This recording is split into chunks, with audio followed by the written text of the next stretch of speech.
सलामकुम। This is Mohammad Uzfar Sakrani from Pakistan stock exchange. और इसमें हम लोग सीखेंगे कि इन्वेस्टर क्रिएशन किस तरह हो सकती है। जब बैक ऑफिस और फ्रंट ऑफिस की आईडी क्रिएट हो गई, उनके क्रेडेंशियल्स, आपकी ईमेल एड्रेस और पिन जो है वो मोबाइल नंबर पे आ गई, उसके बाद सेकंड स्टेप ये होता है कि बैक ऑफिस यूज़र जो है वो इन्वेस्टर क्रिएट करे। तो इधर हमने बैक ऑफिस यूज़र के क्रेडेंशियल्स एंटर करें और हम इसको लॉगिन करेंगे। अभी पहला केस हम देख रहे हैं कि एक बीसीएम जो है वो किस तरह अपने इन्वेस्टर्स क्रिएट कर सकता है, और इसमें हम दो तरह के इन्वेस्टर्स क्रिएट करेंगे। एक ये करेंगे कि बीसीएम का कोई क्लाइंट है, उसका इन्वेस्टर क्रिएट करेंगे, और सेकंड केस में हम बीसीएम जो है वो अपने आप को खुद एज एन इन्वेस्टर जो है वो क्रिएट करेगा ताकि वो बिडिंग में पार्ट ले सके। हम इधर ऑपरेशंस में गए, क्रिएट इन्वेस्टर पे क्लिक किया, और इधर से जो है हमने ऐड न्यू बिजनेस यूजर में इन्वेस्टर क्रिएट किया। ये पार्टिसिपेंट आ गया XYZ सिक्योरिटीज। इधर हमने क्लाइंट का नाम लिखा, अज्यूम करें हारिस है। इसका हमने CNIC नंबर लिखा। NTA नंबर एंटर करना मस्ट है, ये हमने NTA नंबर एंटर कर दिया। कैटेगरी में इंडिविजुअल सेलेक्ट कर लिया, फिर इंडिविजुअल का IBAN, सिटी जिसमें वो इंडिविजुअल बेस्ड है, उसका मोबाइल नंबर, ईमेल एड्रेस आ गया इसका। असाइन रोल में हम उसको इन्वेस्टर रोल दे देंगे। फॉर्म नंबर वाली फील्ड हम उसको एम्प्टी छोड़ देंगे। पार्टिसिपेंट आईडी जो है वो एंटर करना मस्ट है, और ये जो है वो ब्रोकर की अपनी पार्टिसिपेंट आईडी आ रही होगी। CDC सब अकाउंट, अगर इन्वेस्टर का सब अकाउंट है तो हम उसका सब अकाउंट नंबर एंटर कर देंगे, अदरवाइज जो हम उसको एम्प्टी छोड़ देंगे। और अगर इन्वेस्टर अकाउंट सब अकाउंट नहीं है, इन्वेस्टर अकाउंट है, तो हम उसको इन्वेस्टर अकाउंट एंटर कर देंगे। बाकी चीज़ हम एज इट इज छोड़ के इसको सेव कर देंगे। ये हमारे पास एक क्लाइंट का इन्वेस्टर क्रिएट हो गया। अब हम जो ब्रोकर अपना इन्वेस्टर क्रिएट कर रहे हैं, अपने आप को एज एन इन्वेस्टर रजिस्टर कर रहे हैं, तो वो अपना नाम लिख देगा इन्वेस्टर नेम में। जो पार्टिसिपेंट नेम है एज इट इज वही आना चाहिए। इसमें जो वो ब्रोकर अपना रजिस्ट्रेशन नंबर एंटर करेगा, या अगर वो होगा AMC होगी तो SBP license number. NTN enter करना मस्ट है, तो वो एंटर कर दिया। कैटेगरी में हमने ट्रैक होल्डर सेलेक्ट कर लिया। ब्रोकर ने अपना IBAN एंटर करा। सिटी जिसमें ब्रोकर बेस्ड है वो एंटर की। मोबाइल नंबर एंटर करा। फिर ये हमने जो है वो ईमेल एड्रेस एंटर कर दिया। साइन रोल में हमने उसको इन्वेस्टर रोल दे दिया। फॉर्म नंबर हमने खाली छोड़ दिया।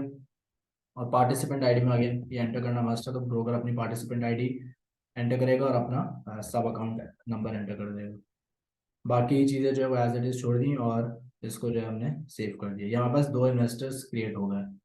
अब इसके बाद जो है हम उसको इन्वेस्टर्स को के साथ जो है वो सिक्योरिटी मैप करेंगे ताकि वो उस पर्टिकुलर सिक्योरिटी की बिडिंग में पार्ट ले सकें। तो ऑपरेशंस पे जाके जो है वो हमने क्रिएट सिंबल मैपिंग पे क्लिक किया। और इधर जो है वो हम अज्यूम करते हैं इन्वेस्टर है हारिस। और उसके लिए जो है लाइव में हमारे पास 5 सिक्योरिटीज आ रही होंगी। इधर UAT मोड है तो 3 सिक्योरिटीज आ रही हैं। अब फॉर एग्जांपल हारिस को जो है 1 ईयर जारा सुकुक में इन्वेस्ट करना है, तो हमने ये सेलेक्ट कर लिया। बिड टाइप जो है वो कंपैटिटिव नॉन कंपैटिटिव है। अमाउंट हमने एंटर कर दी 100% मार्जिन के हिसाब से, 1 लाख रुपीज़ एंटर कर दी। रिस्क मैनेजमेंट इनेबल की, और इसको हमने सेव कर दिया। अब एक और सिक्योरिटी हम लोग मैप कर लेते हैं, अज्यूम करते हुए कि ब्रोकर अपने लिए सिक्योरिटी मैप कर रहा है। इसमें हमने सिंबल सेलेक्ट कर लिया 3 year fix to enter rate. अच्छा, जब भी कोई ब्रोकर जो है वो अपने लिए सिक्योरिटी मैप कर रहा है तो वो बिड टाइप सिर्फ कंपैटिटिव सेलेक्ट कर सकता है।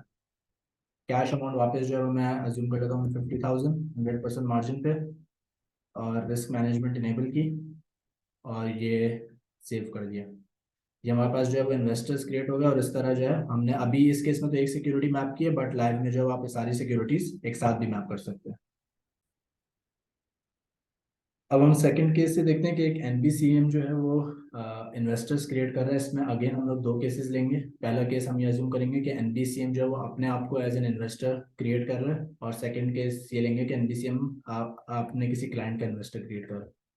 तो वापस हम ऑपरेशंस में गए, क्रिएट इन्वेस्टर किया। इधर NBCM अपना क्रिएट करा तो वो एज इट इज आ जाएगा ABC फंड्स। इधर अपना रजिस्ट्रेशन नंबर एंटर कर देगा। NTN नंबर जो है वो एंटर करना मस्ट है, NTN नंबर एंटर कर दिया। कैटेगरी में उसने म्यूचुअल फंड सेलेक्ट कर लिया। IBAN नंबर अपना एंटर करेगा। सिटी जहाँ पे वो बेस्ड है, फिर अगेन मोबाइल नंबर और ये ईमेल एड्रेस आ जाएगा। असाइन रोल में हम उसको इन्वेस्टर रोल दे देंगे। फॉर्म नंबर एम्प्टी रहेगा। पार्टिसिपेंट आईडी एंटर करना मस्ट है। वो एनबीसी में अपनी पार्टिसिपेंट आईडी एंटर करेगा। सब अकाउंट नंबर अपना एंटर करेगा। बाकी चीज़ें छोड़ दी और हमने इसको सेव कर दिया। अच्छा, जब इन्वेस्टर क्रिएट हो जाता है ना, तो इन्वेस्टर की ईमेल एड्रेस पर उसके क्रेडेंशियल्स जा रहे होंगे और उसके मोबाइल नंबर पर उसका पिन जा रहा होगा। सेकंड, हम अज्यूम करते हैं एनबीसीएम के एम्बेट में कोई क्लाइंट जो है वो इन्वेस्ट करना चाह रहा है। तो हमने अज्यूम करा हसन है क्लाइंट, वो इन्वेस्ट करना चाह रहा है, उसका हमने सीएनआईसी नंबर लिख दिया।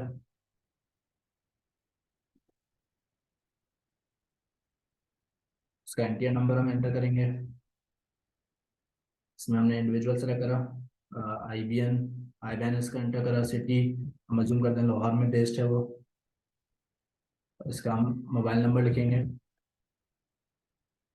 ईमेल एड्रेस इसका डाल दिया। अकाउंट रोल में हम इसको इन्वेस्टर रोल दे दिए। फॉर्म नंबर हम एंट्री छोड़ेंगे। पार्टिसिपेंट आईडी जो है वो एनबीसी हम अपनी पार्टिसिपेंट आईडी एंटर करेगा, ये मस्ट है।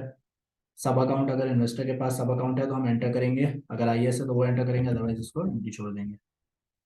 और ये हम लोग जो है वो अ, हमारे पास ये इन्वेस्टर भी क्रिएट हो गया। अभी हमारे पास दो इन्वेस्टर्स क्रिएट हो गए। अब हम अगेन इनकी जो है वो सिक्योरिटी मैपिंग करेंगे। मैं इस एग्जांपल में सिर्फ एक इन्वेस्टर के साथ एक सिक्योरिटी मैप करूंगा, बट लाइव में एक से ज़्यादा सिक्योरिटीज भी मैप हो सकती हैं। 5 की 5 सिक्योरिटीज भी मैप हो सकती हैं। अब एबीसी फंड्स के साथ फॉर एग्जांपल मैं 1 ईयर इजारा सुकूक को मैप कर रहा हूँ। एनबीसीएम है वो सिर्फ कंपेटिटिव बिड्स में पार्ट ले सकता है, तो कंपेटिटिव सेलेक्ट कर लिया।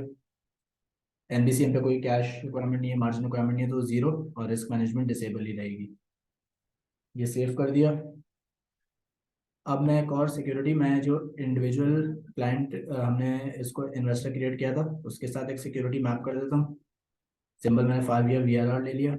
Bit type competitive non competitive हो सकती है।